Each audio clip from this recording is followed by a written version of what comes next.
Hola a todos, nosotros somos el equipo 2 de la asignatura de Bioquímica y vamos a presentar el tema de fosforilación oxidativa, conformado por mis compañeros Montserrat Rodríguez, Xavier Márquez, Gladys Pat, Frida Rodríguez, Jesús No, Iván Peralta, Elian Tamayo, Andrea Rodríguez y yo, Efraín Povedano. Yo soy Efraín Povedano y me tocó dar una breve introducción sobre la fosforilación oxidativa. La función principal es suministrar el hidrógeno de la molécula de glucosa en formas oxidables. Tenemos que la oxidación del hidrógeno sucede a través de una serie de reacciones que desdoblan cada átomo de hidrógeno en un protón y un electrón, correspondientemente. Los electrones se combinan con el oxígeno disuelto con las moléculas de agua y generan iones hidroxilo. Después, estos junto con el hidrógeno se combinan para formar agua. Durante esta secuencia se liberan enormes cantidades de energía para formar ATP. Esta síntesis de ATP recibe el nombre de fosforilación oxidativa y se produce enteramente en las mitocondrias, en la llamada cadena transportadora de electrones, o por sus siglas CTE, que esencialmente constituyen la respiración interna y tienen lugar en la membrana interna mitocondrial, mediante un proceso muy especializado llamado mecanismo quimiosmótico. A continuación, veremos más sobre el tema. La cadena de transporte de electrones junto con la quimiosmosis son el resultado de la fosforilación oxidativa. Por tal motivo, les voy a empezar hablando sobre la cadena de transporte de electrones. La cadena de transporte de electrones es una serie de proteínas y moléculas que se encuentran incrustadas en la membrana mitocondrial. Los electrones pasan de un miembro de la cadena de transporte al siguiente en una serie de reacciones redos. La energía liberada en estas reacciones se captura como un gradiente de protones, el cual se utiliza a su vez para formar ATP en un proceso llamado quimiosmosis. Los pasos claves de este proceso se los voy a mostrar a continuación. Primero tenemos la entrega de electrones por NADH y FADH2. Ellos son los acarreadores de electrones, los cuales son reducidos en otros pasos de la respiración celular, que transfieren sus electrones a las moléculas cercanas al inicio de la cadena de transporte. En el proceso se convierten en NAD+ y FAD, que pueden ser reutilizados en otros pasos de la respiración celular. Luego tenemos la transferencia de electrones y bombeo de protones. Conforme se mueven los electrones en la cadena, se desplazan de un nivel de energía más alto a uno más bajo, lo que libera energía. Parte de esta energía se utiliza para bombear iones de hidrógeno, lo que los desplaza fuera desde la matriz hacia el espacio intermembranal. Este bombeo establece un gradiente electroquímico. Luego tenemos la separación de oxígeno molecular para formar agua. Al final de la cadena de transporte de electrones, los electrones se transfieren a una molécula de oxígeno, la cual se rompe a la mitad y recolecta hidrógeno para formar agua. Posterior a eso, sigue la síntesis de ATP impulsada por un gradiente. Cuando fluyen por el gradiente de regreso hacia la matriz, los iones de hidrógeno pasan a través de una enzima llamada ATP sintasa, la cual aprovecha el flujo de protones para sintetizar ATP. Soy Xavier Márquez y yo les voy a explicar el sistema mitocondrial. Esquema actual del sistema mitocondrial de la fosforilación oxidativa.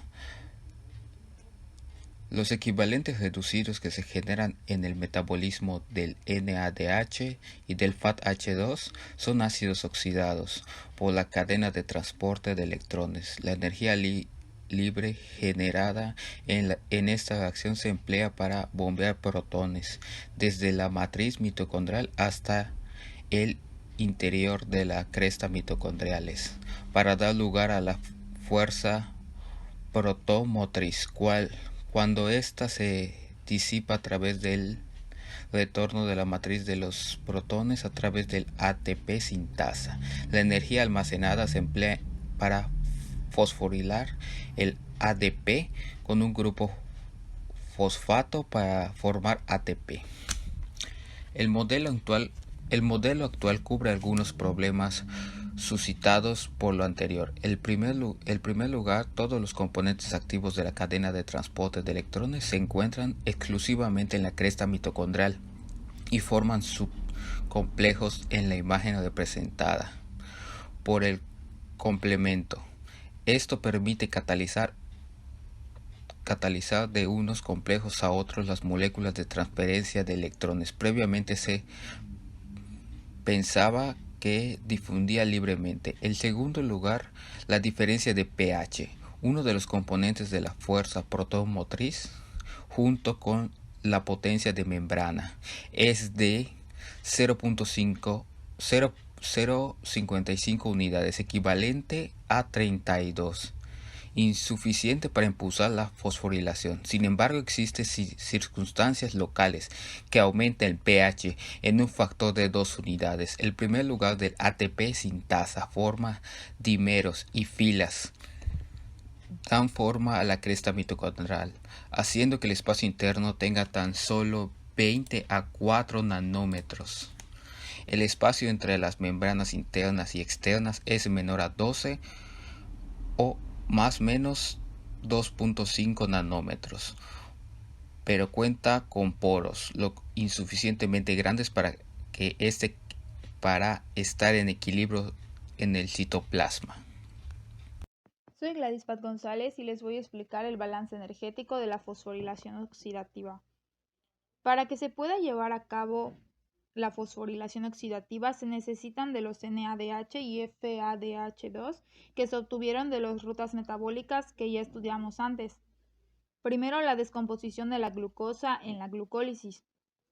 Se lleva a cabo en el citoplasma, esto para obtener 2 piruvatos.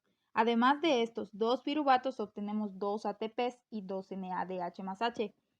Luego, esos 2 piruvatos se descarboxilan oxidativamente. Esto es catalizado por el complejo de la piruvato deshidrogenasa para producir 2-acetil-CoA. Esto se lleva a cabo en la mitocondria. Este proceso nos da 2 NADHs. Después, estas 2 moléculas de acetil-CoA van a entrar al ciclo de Krebs.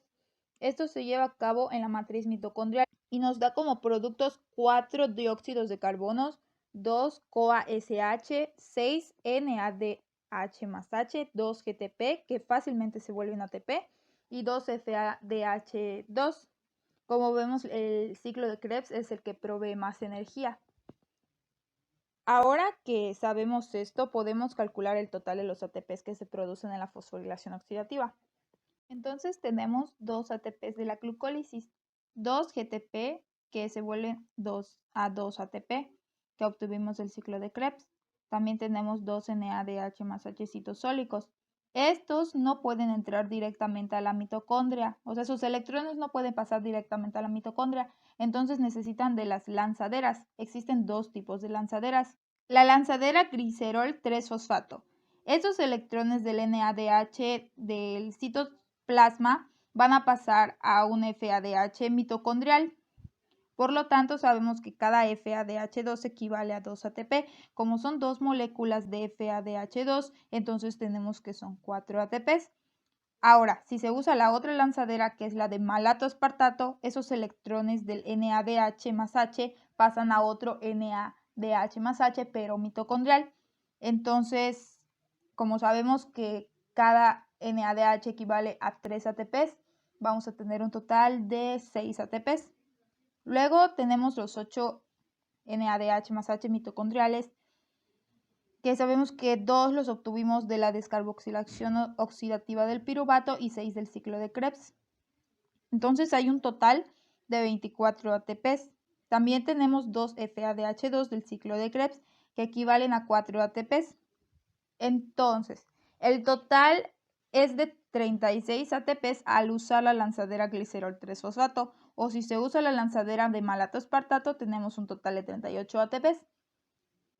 Entonces la producción total de ATPs de la fosforilación oxidativa varía de 36 a 38 ATPs, dependiendo de la lanzadera que se utilice para que los electrones que estaban en el citoplasma pasen a la mitocondria. Soy Frida Rodríguez y yo les expondré sobre los agentes desacoplantes e inhibidores. Los inhibidores son drogas y toxinas que inhiben la fosforilación oxidativa, actuando en puntos determinados de la cadena, y la inhibición de cualquier paso detiene el proceso. Los inhibidores de la ruta de transporte de electrones son la rotenona y el amital. Estos bloquean la transferencia de electrones de la NADH-Q-óxido reductasa, impidiendo la utilización de NADH como sustrato, pero no el flujo de electrones correspondiente a la utilización de succinato. La antisimina A es otro inhibidor y este interrumpe el flujo de electrones a nivel del citocromo BH, de la citocromo C-óxido reductasa. El cianuro, ácida y el monóxido de carbono bloquean el flujo de electrones a nivel de la citocromo oxidasa. El cianuro y la ácida bloquean la forma férrica del grupo HemoA3. El CO o monóxido de carbono bloquea la forma ferrosa del HemoA3. En la siguiente diapositiva podríamos ver la estructura de los inhibidores que son la rotenona y la antisimina A. Los inhibidores de la ATP sintasa, oligomicina A y dicicloetil carbodimida o DCCD, estos impiden la entrada de electrones a nivel de la ATP sintasa. Los agentes desacopladores son sustancias que introducen electrones desde el espacio intermembranoso hacia el interior mitocondrial, disminuyendo la fuerza apoyamotriz y la síntesis de ATP. En presencia de estas moléculas, el transporte de electrones se realiza de manera normal. Se consume NADH, FADH y oxígeno, pero no se produce ATP. La termogenina es un agente desacoplante. Es un ejemplo de aprovechamiento del desacoplamiento de la cadena de transporte de electrones para generar calor. Las mitocondrias del tejido adiposo pardo poseen grandes cantidades de termogenina. Se activa en presencia de ácidos grasos generados a partir de triglicéridos. El 2,4-dinitrofenol es otro agente que desacopla la cadena de transporte de electrones. El desacoplamiento se produce ya que el 2,4-dinitrofenol hace permeable a los protones de la membrana interna mitocondrial, deshaciendo la relación obligada entre la cadena respiratoria y la fosforilación oxidativa. El ejemplo de esta sustancia, por tanto, es la inhibición de la producción de ATP al no generarse el gradiente, pero sí permite que la cadena de transporte de electrones continúe funcionando. Soy Natalia Maldonado y yo les voy a hablar sobre los modelos para explicar la fosforilación oxidativa. Como recordaremos, la fosforilación oxidativa es una ruta metabólica que utiliza energía liberada por la oxidación de nutrientes para producir demonistritosfato, o sea, el ATP. Esta consta de dos etapas. La primera es la que la energía libre generada mediante reacciones químicas redox en varios complejos multipréticos conocidos como conjuntos de cadena de transporte de electrones. Bueno, se les llama así para poder distinguirla de otras rutas que producen el ATP con menor rendimiento, llamadas a nivel de sustrato. Se calcula que el 90% de la energía celular en forma de ATP es producida mediante este proceso. Como podemos ver, en esta siguiente diapositiva nos dice que la cadena respiratoria está formada por tres complejos de proteínas principales, las cuales nos sirven como auxiliares utilizando una variedad de dotantes y aceptadores de electrones. Nos dice que la energía potencial de ese gradiente, llamada fuerza protomotriz, se libera cuando ésta se trasloca a protones a través de un canal pasivo. La enzima de la ATP sinasa se utiliza para la acción de un grupo fosfato y una molécula de ADP para almacenar gran parte de la energía potencial. Bueno, pues todo esto se emplea para producir diversos procedimientos como bombeo de ciclos quinoa, quinolo, bucles, redox, un gradiente electroquímico de protones a través de una membrana asociada de un proceso llamado quimiosis. Algunos organismos tienen ATP sinasa con un rendimiento menor, aunque diversas formas de vida utilizan una gran variedad de nutrientes. Casi todas realizan la fosforilación oxidativa para producir ATP. Esta es la molécula que provee la energía en el metabolismo. Hola, mi nombre es Jesús Isabel Sugno y yo voy a explicar sobre la teoría quimismótica. Esta teoría fue sostenida por el investigador Peter Mitchell en 1961. Esta teoría se centra principalmente en la explicación de cómo es que la energía que es derivada del transporte de electrones es utilizada para producir ATP a partir de adenosindifosfato y fosfato inorgánico. La ATP sintasa es utilizada para generar ATP por quimiosmosis. Podríamos definir la quimiosmosis como la difusión de iones a través de una membrana. Específicamente, estos se relacionan con la generación de ATP mediante el movimiento de iones de hidrógeno a través de una membrana interna mitocondrial y la membrana de la tilacoides de los cloroplasts.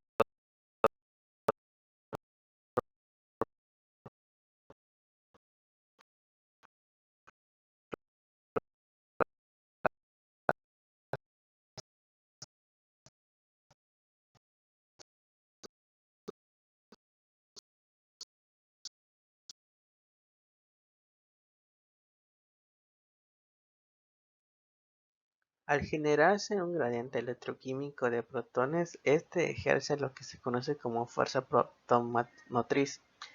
La energía protomotriz se transforma en energía de enlace de moléculas de ATP. En la quimiosmosis en plantas, principalmente la clorofila pierde un par de electrones al ser excitada o energizada por la luz, terminando parte de NADPH. El gradiente electroquímico generado a través de la membrana de tilacoide conduce a la producción de ATP mediante la ATP sintasa. Este proceso se conoce como fotofosforilación. Soy Iván Peralta y les voy a explicar ATP sintasa. Este es un complejo molecular de 16 subunidades que funciona de manera similar a una turbina.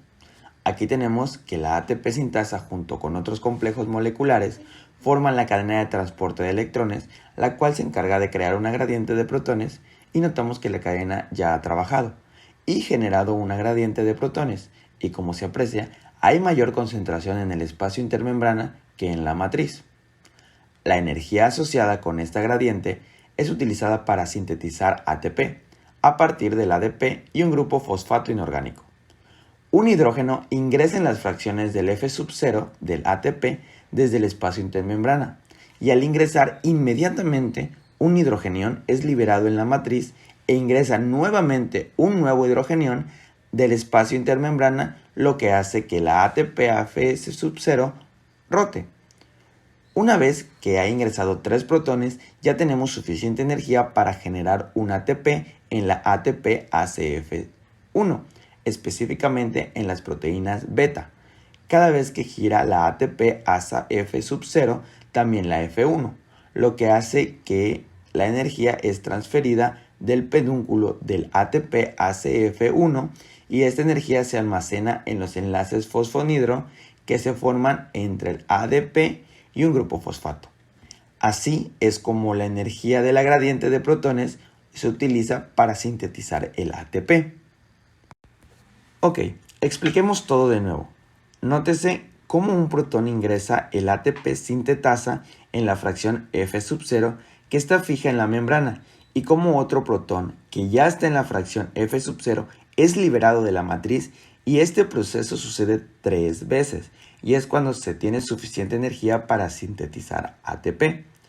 Mientras los protones pasan la membrana por el canal del ATP sintetasa, la porción F0 rota. Esto es por la ionización de los aminoácidos en el anillo o subunidad C, que promueve la interacción electrostática que impulsa dicho anillo. A través del canal del anillo se permite que el pedúnculo rote dentro de las subunidades alfa y beta.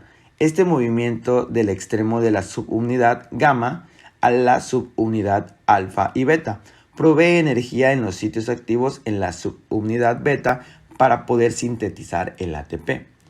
Ya que el proceso se ha completado y el resultado es que hay una misma cantidad de protones tanto en el espacio intermembrana como en la matriz de la mitocondria, sin gradientes no se puede generar el ATP. Pero eso no sucede, ya que la cadena de transporte de electrones se encarga de mantener la gradiente activo para la síntesis del ATP. Control de la fosforización oxidativa.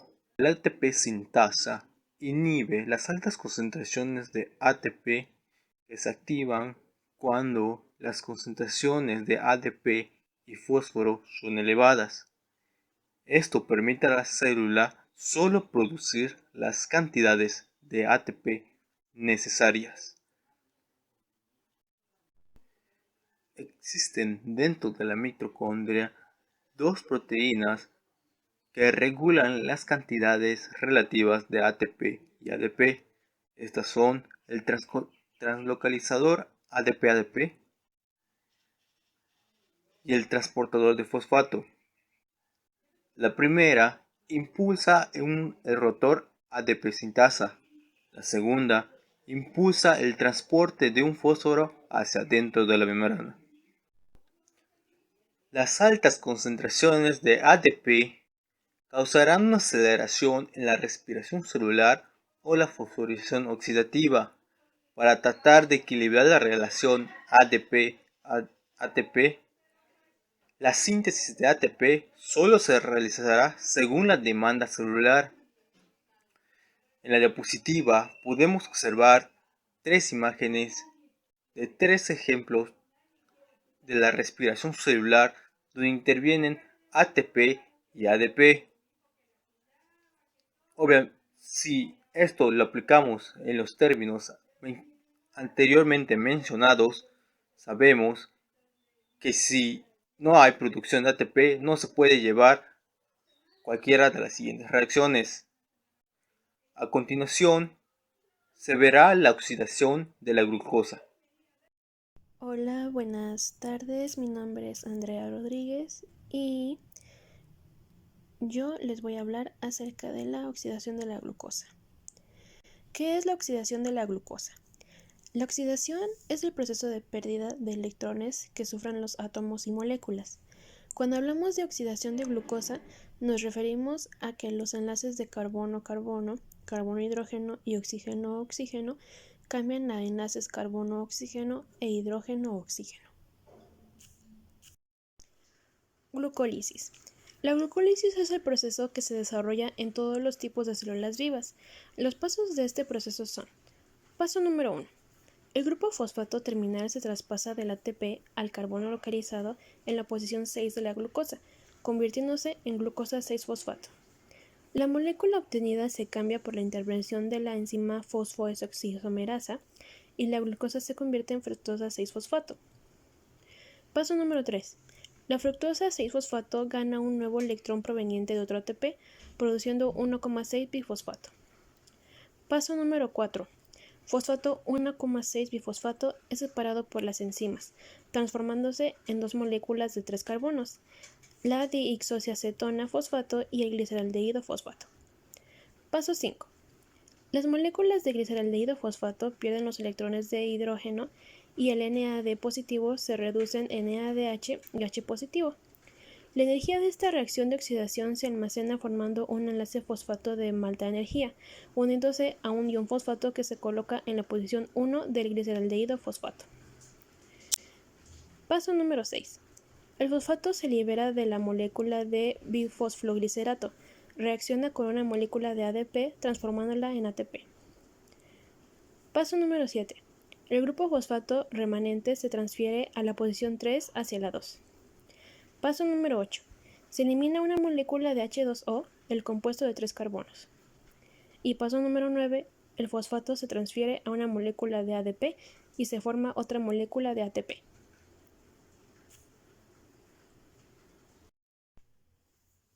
Oxidación del ácido pirúvico. El ácido pirúvico citoplasmático producido por la glucólisis es transportado hacia la matriz mitocondrial. La molécula de 3 carbonos del ácido pirúvico se oxida.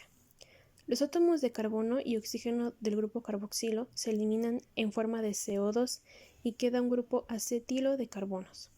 Ciclo de Krebs. Los carbonos donados por el grupo acetilo se oxidan a CO2 y los electrones pasan a transportadores de electrones.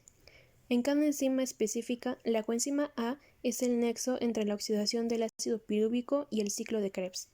Una parte de la energía liberada por la oxidación de los enlaces carbono-hidrógeno y carbono-carbono se usan para convertir NADP en ATP, y parte se usa para producir NADH y H positivo a partir de NAD positivo.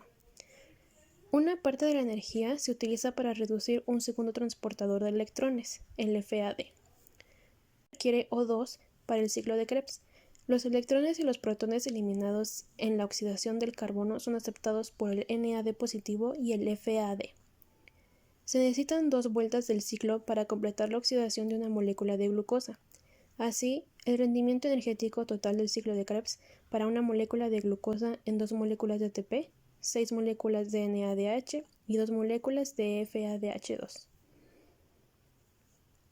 Y por mi parte, esto es todo. Gracias.